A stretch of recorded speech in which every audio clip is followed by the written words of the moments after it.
Good morning. BSc part second paper second चल रहा है, जिसमें पार्शियल डिफरेंशियल इक्वेशन चल रही थी, जिसमें लास्ट टर्न पे आपने आर्टिकल किया था समघातीय लीनियर पार्शियल डिफरेंशियल इक्वेशन के आपने क्वेश्चन की थी, जिसमें शॉर्ट मेथड से सीएफ और पीआई निकाला था।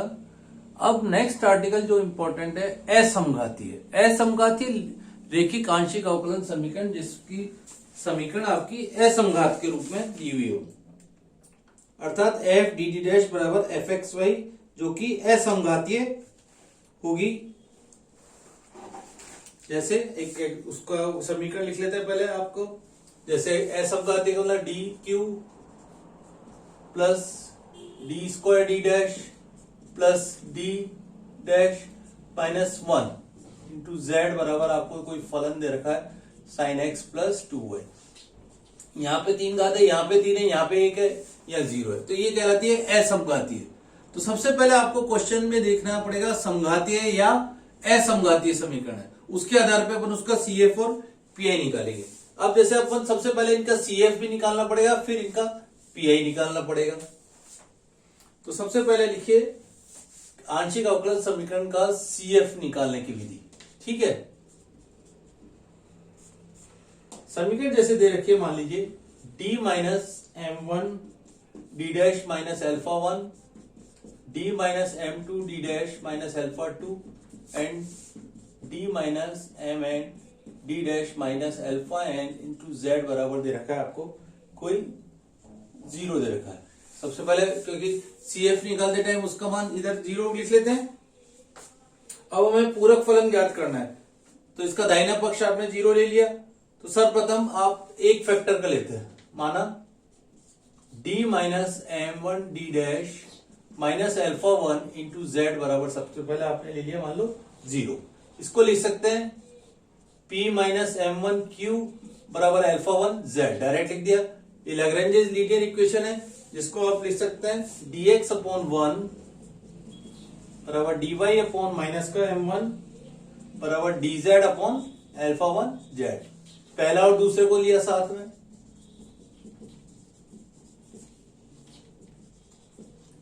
माइनस का m1 dx इंटीग्रल भी कर लिया साथ बराबर dy। ठीक है, तो आप लिख सकते हैं y प्लस इंटीग्रल कर लिया y प्लस m1 x बराबर ले लिया कांस्टेंट c1। पहला और दूसरे को लिया। अब पहला और तीसरे को ले लीजिए, इसी पर dx अपॉन 1 बराबर dz अपॉन एल्फा 1 z। ठीक है, अब पहले और तीसरे को इंटीग्रल करना है, तो क्या करते हैं log z आएगा, तो डायरेक्ट इसका मान लिख देते हैं z बराबर c2 e raise to alpha 1 into x आएगा, डायरेक्ट लिख दिया इसकी मान। और z बराबर लिख सकते हो आप c2 की जगह आप लिख लिया 5 y plus m1 x e raise to alpha 1 x। अब यदि रूट्स आपके, क्योंकि यह डिफरेंट है, समीकरण के मूल भिन्न भिन्न है, केस फर्स्ट आ गया, तो CF का मान लिखेंगे आप z equal to E raise to alpha 1x 5 y plus m1x plus E raise to alpha 2x 5 y plus m2x and so इस आधार पे आप निकाल सकते हैं E raise to alpha nx।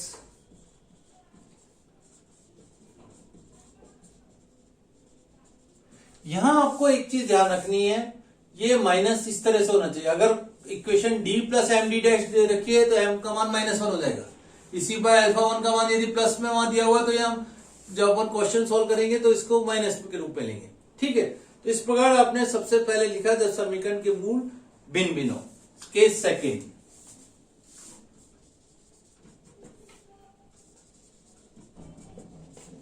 जब के मूल समान हो। ठीक है, अब मूल समान हो इसका मतलब मान लिए 2 बार है, माना 2 बार है, समीकरण की पुनरावृत्ति 2 बार आ जाए, d minus M D dash minus alpha का होल स्क्वायर इंटू जेड 2 बार मान लिया बराबर 0 आ रहा है। ठीक है, तो सबसे पहले D minus M D dash minus into, इसको ऐसे लिखते हैं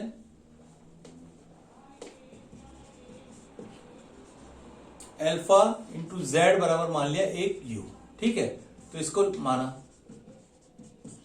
तो D minus M D dash minus alpha into U बराबर हो गया एक तरह से 0। अब कोफिशिएंट यू आ गया, तो इसका सॉल्यूशन इसके आधार पे निकाल ले पहले ही आर्टिकल की तरह, विच इंप्लाइज जैसे यहां जेड के रूप में लिखा था अब यू के रूप में लिखेंगे। यू बराबर हो गया e raise to alpha x five one Y plus M x. अब वापिस से यू का मान रख दीजिए, d minus M D dash minus alpha into Z बराबर हो गया e raise to alpha x five one Y plus M x. इस समीकरण को वापिस से खोल दीजिए, तो ये क्या आ जाएगी देखेंगे तो P माइनस एम क्यू बराबर हो गया alpha Z plus E raise to alpha x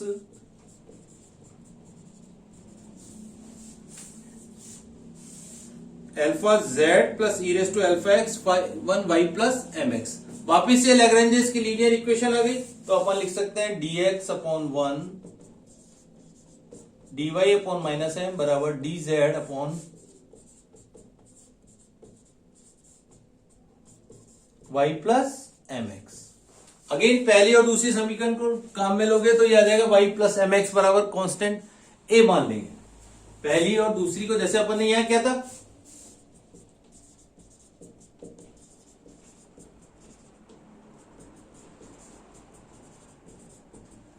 दूसरा कांस्टेंट ले लिया a या a1, a ले लीजिए जैसे बुक में दे रखा आपको एज इट इज, a ले लीजिए।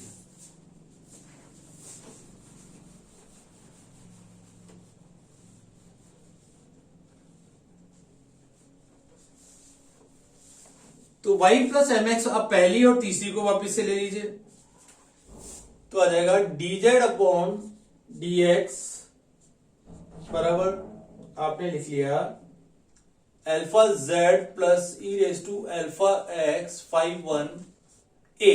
वाई प्लस एम एक्स को लिख लिया आपने a। ठीक है, अगेन ये लीनियर इक्वेशन बन गई dz upon dx minus alpha z बराबर ई raise to alpha x five one ए।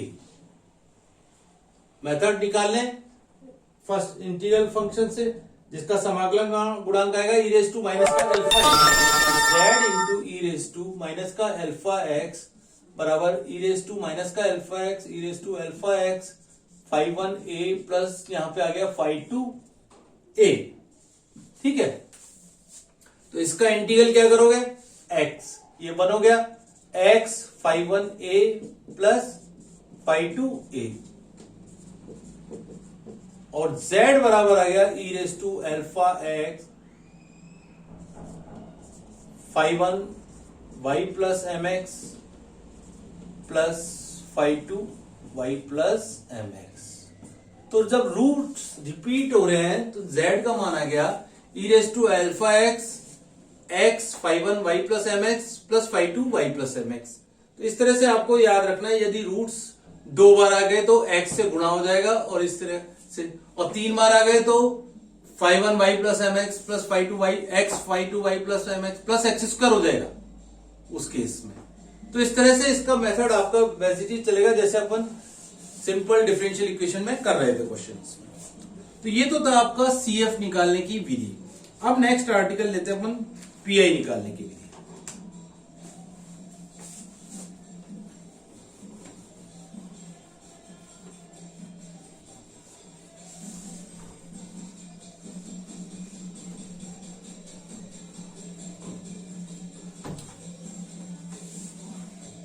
अब PI निकालते टाइम अभी अपन डायरेक्ट केस लिख रहे हैं क्योंकि क्वेश्चन से आपको ज्यादा क्लियर होता जाएगा उसको मान। जैसे केस फर्स्ट ले लेते हैं, असंगत रेखिक आंशिक का विशिष्ट समाकलन।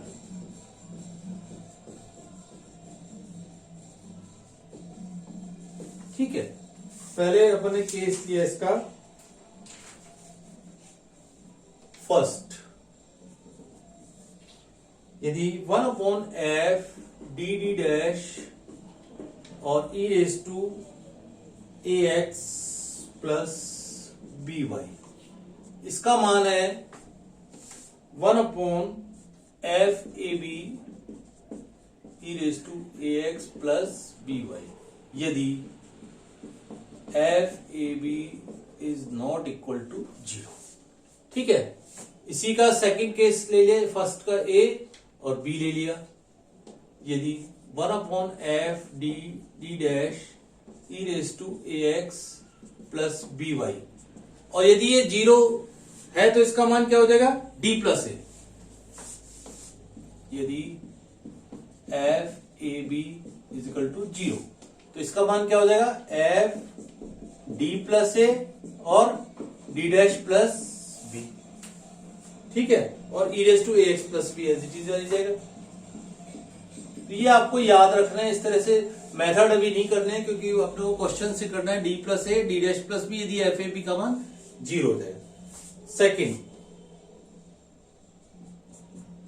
अब e⁻ax का था, अब साइन का ले लेते हैं अपन क्वेश्चन। जैसे यदि 1/f d² dt डैश और d डैश स्क्वायर, यहां पे आ रहा है साइन ax प्लस by।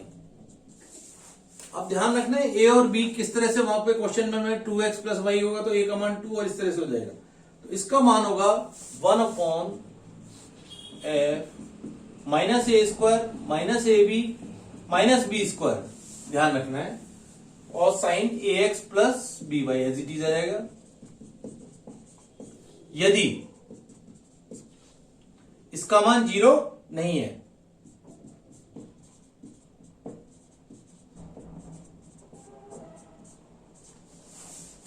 और यदि इसका मान 0 है तो क्या होगा, उसका मान साइन ax प्लस by है तो उसका मान आपके पास आ जाएगा, इमेजिनरी पार्ट और रियल पार्ट करके करेंगे। सेकंड का a ले लीजिए, फिर सेकंड का b ले लीजिए। यदि f minus a² minus ab minus b² is equal to 0 है तो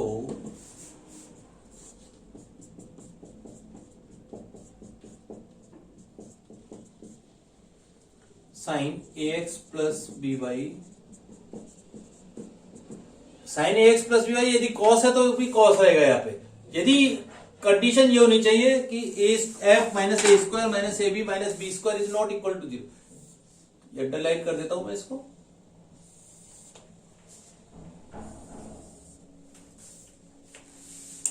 ये ध्यान रखना है। तो इसका मान आप किससे निकालेंगे, इमेजिनरी पार्ट, अभी क्वेश्चन आएगा उसके आधार पे आ जाएगा,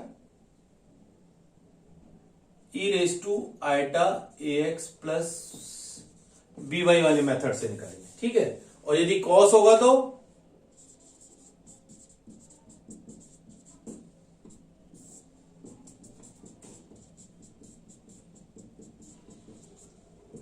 रियल पार्ट। ठीक है, तो इस तरह से क्वेश्चन करने हैं यदि रियल और इमेजिनरी पार्ट जबकि उसका मान 0 हो रहा है। इसी प्रकार नेक्स्ट लीजिए केस सेकंड, नेक्स्ट आ गया इसी का थर्ड।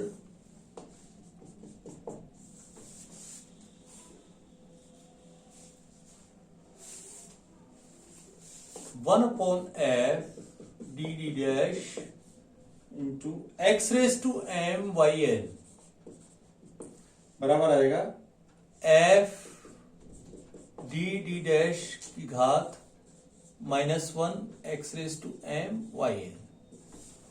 ठीक है, इस तरह के क्वेश्चन में ध्यान रखना है d अपॉन डी डैश की यदि बढ़ती हुई घात में विस्तार करेंगे, यदि m लेस देन n है,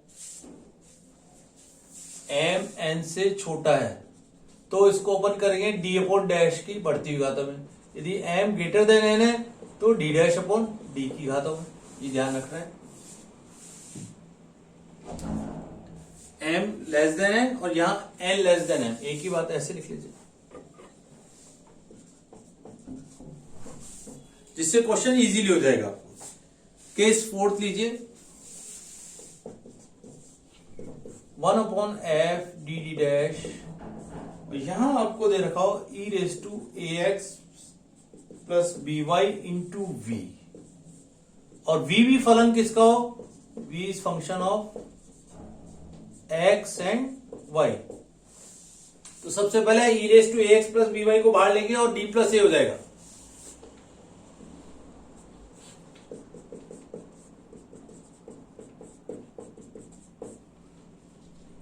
और यहां पे आ गया e raise to A x plus B y, इसका कर चुके इसलिए इसको और इधर लिखेंगे बल्कि,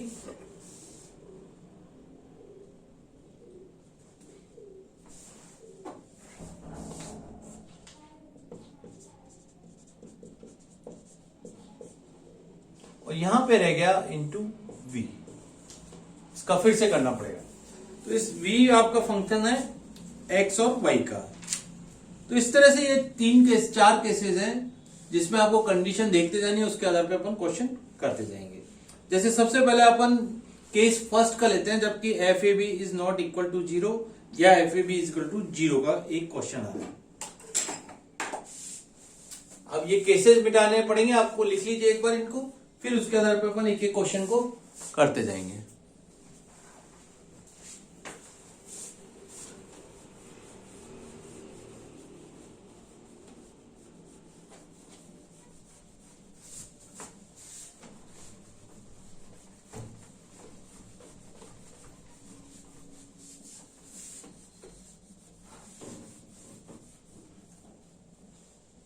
ये भी केस को मिटा देते हैं।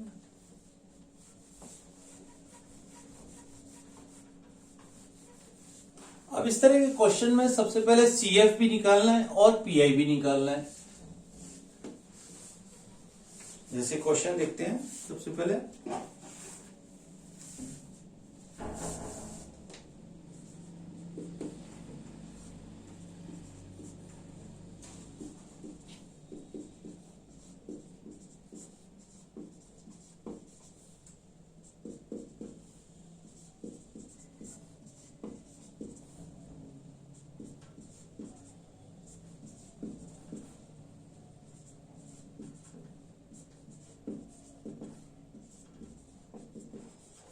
अब सबसे पहले क्वेश्चन देखिए, होमोजेनियस है या नॉन होमोजेनियस, क्योंकि होमोजेनियस है, नॉन होमोजेनियस है। पहली तीन तो होमोजेनियस में दे रखी है और बाकी की फिर एक डिग्री में आ गई, तो ये नॉन होमोजेनियस इक्वेशन कहलाएगी, असमघातीय पार्शियल डिफरेंशियल इक्वेशन। सबसे पहले इसको क्या करें, अपन उसके रूप में कन्वर्ट कर लें, डी और डी डैश के रूप में, D square minus 4 D D dash plus 4 D dash square plus D minus 2 D dash into Z बराबर दे रखा है e raise to x plus y. अब CF निकालने के लिए आपको ध्यान रखना है क्वेश्चंस में d minus M one D minus alpha 1 के रूप में आपको फैक्टर्स करने हैं। तो आपको इसके फैक्टर तो यहां पर तो इजीली आप करेंगे तो नहीं हो सकते, तो आपको ध्यान से देखना पड़ेगा, ये आपका होल स्क्वायर बन रहा है, ठीक है। तो CF निकालने के लिए सबसे पहले आपने क्या किया, D square minus 4 D D dash plus 4 D dash square plus D minus 2 D dash into Z बराबर आपने सबसे पहले उसको 0 लिख लिया, ठीक है, CF निकालने के लिए। अब क्या करें, इसके फैक्टर कर लें, ये तो आपको डायरेक्ट दिखा है, डी माइनस 2 डी डैश का whole square plus D minus 2 D dash to Z बराबर 0, और इसको इस प्रकार लिख सकते हैं, D minus 2 D dash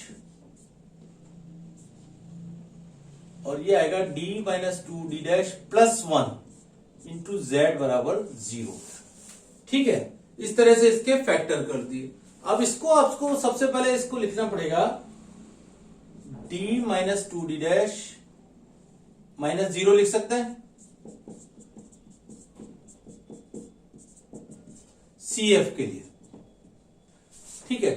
CF में फैक्टर होता है d minus m1 D dash minus alpha 1 और d माइनस m2, डिफरेंट आ रहा है रूट्स, इसके मान होता है e raise to alpha 1x phi 1 y plus m1x।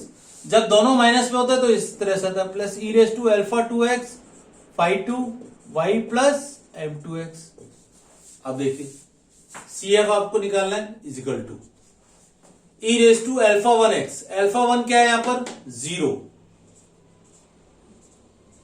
ठीक है, फाई 1 वाई प्लस m1 जब नेगेटिव होता है यहां पे भी नेगेटिव है तो y minus Y plus 2x हो गया। ठीक है, पॉजिटिव था तो पॉजिटिव आ गया, प्लस अब इस फैक्टर का लिखिए e raise to alpha 2x, alpha 2 की जगह यहां प्लस का 1 दे रखा है तो यानी -1 आ जाएगा, e raise to minus X. ठीक है, फाई 2 y प्लस m2 का मान -2 है, वो प्लस का 2 ही है, यहां पे माइनस ही आ रहा है तो y प्लस 2x हो गया। तो CF का मान हो गया एक तरह से phi 1 y plus 2x E raise to minus X, phi 2 y plus 2x। तो ये ध्यान रखना है, इस तरह लिखेंगे तभी आप इसको सही कर सकते हैं, अदरवाइज आपसे गलती होने के बहुत चांसेस हैं।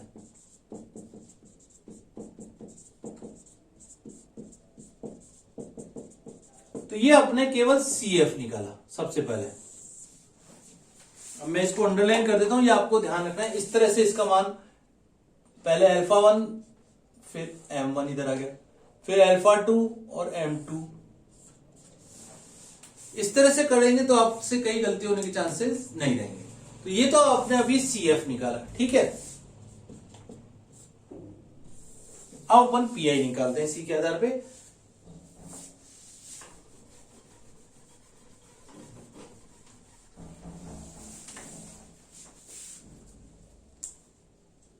PI निकालने के लिए आपने जैसे अभी ये फैक्टर लिए वो एज इट इज ले लेंगे, ध्यान रखना आपको। ठीक है,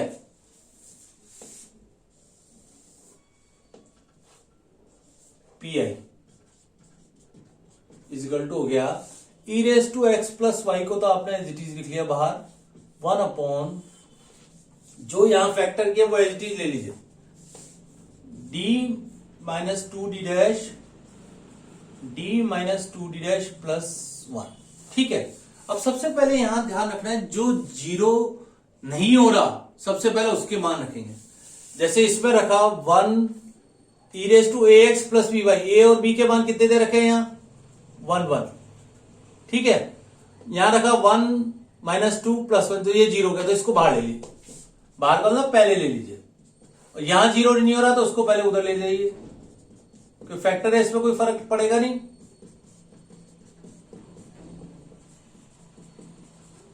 सबसे पहले इसमें मान जीरो नहीं हो रहा, d माइनस 2 1 माइनस 2 हो रहा है इसका मान, तो फर्स्ट का फर्स्ट पार्ट काम में आ गया 1 माइनस 2, d का मान d डैश का मान 1 और e raise to A x plus B Y इसके साथ रह गया, इसके साथ तो निकाल ही लिया, ये आ गया एक तरह से माइनस का 1 upon d minus 2d dash plus का 1 e raise to A x plus B y. तो एक फैक्टर का मान हम निकाल लिया आपने, यहां एफ ए बी का मान जीरो हो रहा है, देख रहे हो, d minus 2d dash plus 1 में एफ ए बी का मान जीरो हो रहा है, तो क्या करते थे d plus A D dash plus B, ध्यान रखना है, बराबर माइनस का 1 अपॉन d प्लस 1, ए और b की जगह क्या है यहां 1 1 है, ए एक्स प्लस बी वाई, ए बराबर 1 है और बी बराबर 1 है, d प्लस 1, ठीक है, minus 2 D dash plus 1 plus 1, ये रह गया e raise to x plus y, e raise to a और बी का मान 1 रख दिया यहां पे भी दिया हुआ जैसा क्वेश्चन में।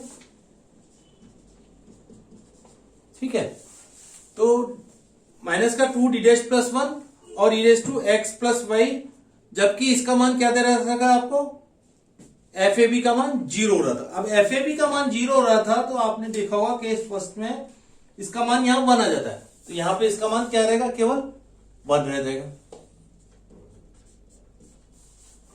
केस फर्स्ट में आप देख लीजिए। ठीक है, अब इसको सॉल्व कर लीजिए।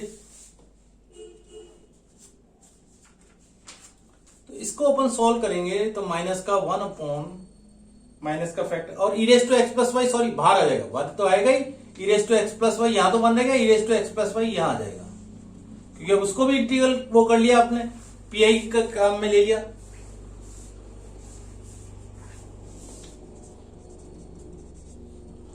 वन अपॉन माइनस को बाहर ले लें, इसको सॉल्व करेंगे तो आप आएगा D plus one minus two D dash minus two plus का वन, एक और एक दो, दो से दो कट गया, एक तरह से रह गया केवल D minus two D dash.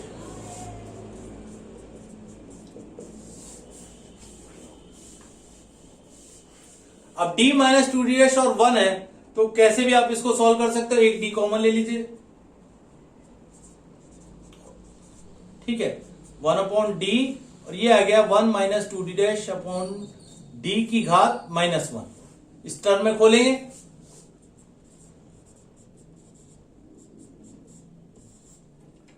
तो आप देख रहे हो यहां बाहर वन है, तो इसको यदि खोलोगे तो ये बाकी के सारी घात जीरो हो जाएंगे, केवल वन ही रह जाएगा। और वन अपॉन डी मतलब इंटीग्रल करना है वन के रेस्पेक्ट, यानी x E raise to minus का एक्स प्लस वाई, माइनस का एक्स यहां गया, e raise to x plus y, तो ये क्या निकला आपका केवल पी आई। अब पी आई तो आपने निकाल लिया, अब आपको निकालना है इसका पूरा रिजल्ट लिखना है, Z equal to C F plus P I. अतः जेड इजिकल टू हो गया C F plus P I, C F का मान ये निकाल दिया,